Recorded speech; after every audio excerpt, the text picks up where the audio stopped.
السلام علیکم دوستو، میں ہوں کامل آفریدی اور آپ سن رہے ہیں ڈارک ٹیلز آف آفریدی۔ دوستو، آج کی کہانی کراچی کے مشہور و معروف علاقے ڈیفنس کی ہے۔ دوستو، ویڈیو شروع کرنے سے پہلے اگر آپ ہمارے چینل پر نئے ہیں تو ویڈیو کو لائک کریں، کمنٹ میں اپنی رائے دیجیے اور چینل کو سبسکرائب کرنا نہ بھولیے۔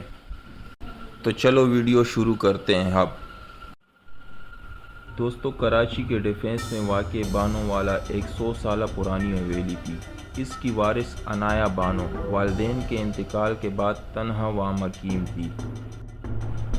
باہر سے یہ محل جیسا گھر خوشنما دکھتا، مگر اندر سے ایک خاموشی بسیرا کیے ہوئے تھی۔ نوکر کام کر کے فوراً اپنے کوارٹرز میں دبک جاتے تھے، جیسے شام ہوتے ہی کوئی سایہ جاگ جاتا ہو۔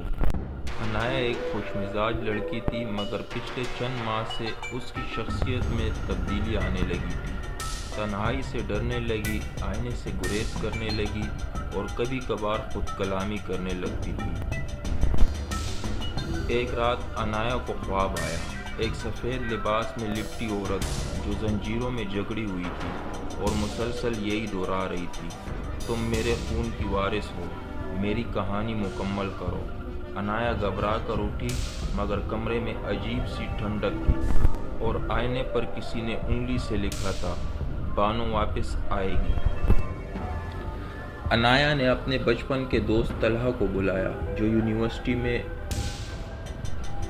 مافوق الفطر چیزوں پر تحقیق کرتا تھا۔ طلحہ نے سارا دن حویلی کا معائنہ کیا اور پرانی فائل سے یہ معلوم ہوا کہ ایک عورت بانو بیگم سن 1925 میں اس حویلی میں پراسرار طور پر لاپتہ ہوئی اور اس کا سراغ کبھی نہیں ملا۔ عنایہ کو حویلی کے تہخانے میں ایک پرانا صندوق ملا، جس میں بانو بیگم کی ڈائری تھی۔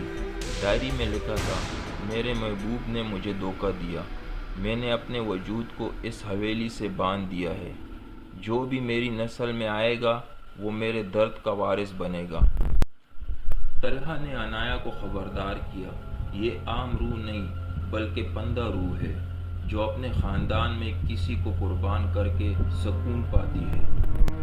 اور اگلی رات عنایہ پر سایہ چھا گیا۔ وہ خواب میں چلتے چلتے تہخانے جا پہنچی۔ وہاں اس نے ایک آئینہ دیکھا، جس میں وہ خود نہیں بلکہ بانو بیگم کا چہرہ نظر آ رہا تھا۔ اچانک زنجیریں حرکت میں آئی اور عنایہ زمین پر گر گئی۔ صبح طلحہ نے دیکھا کہ عنایہ کے ہاتھوں پر زنجیروں کے نشانات تھے، مگر دروازے بند تھے اور تالے لگے ہوئے تھے۔ طلحہ نے ایک پرانی رسم تیار کی، جس میں عنایہ کو بانو بیگم کی قبر پر لے جانا تھا، جو کہ چوکنڈی کے سنسان قبرستان میں واقع تھی۔ وہاں جا کر عنایہ نے بانو بیگم کے ہاتھ سے لکھی ایک آخری دعا پڑھی۔ اچانک آندھی اٹھی، قبر سے روشنی نکلی اور بانو بیگم کی روح سامنے آئی۔ وہ پکار رہی تھی، میری جگہ لو، میری کہانی مکمل کرو۔ طلحہ نے عنایہ کو زبردستی دعا مکمل کروائی اور روح بظاہر آزاد ہو گئی۔ کچھ ہفتے بعد عنایہ معمول پر آ گئی، مگر ایک رات طلحہ کے موبائل پر ایک ویڈیو آئی۔ حویلی کے کیمرے میں عنایہ آئینے میں دیکھ رہی تھی اور پیچھے بانو بیگم کھڑی تھی۔ عنایہ نے آہستہ سے کہا، میں اب اکیلی نہیں ہوں، بانو میرے اندر ہے۔ کہا جاتا ہے کہ بانو بیگم کی روح نے اپنی نئی میزبان چن لی ہے۔ اب وہ شب نس کی مہمان نہیں رہی بلکہ میزبان بن چکی ہے۔